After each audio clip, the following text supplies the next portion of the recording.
কোনো প্রবাসী শ্রমিক যখন মারা যায় সে সময় তার ফ্যামিলির লোকজন জানে কতটা তার কষ্ট।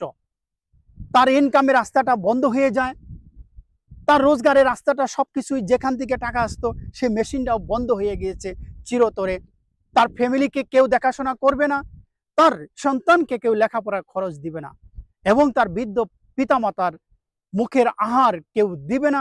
সাথে সাথে বৃদ্ধ পিতামাতার অসুস্থ, তার চিকিৎসা সেবাও কেউ করবে না। এগুলো আমি আর সহ্য করতে পারি না।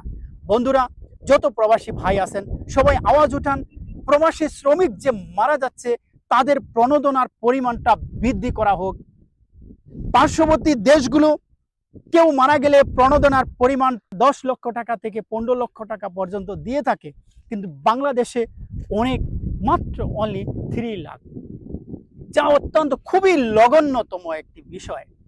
কি বলবো, যেখানে প্রতি মাসে 3 বিলিয়ন থেকে 4 বিলিয়ন পর্যন্ত রেমিটেন্স পাঠিয়ে থাকে, এই অধিকারটা তাদের প্রাপ্য।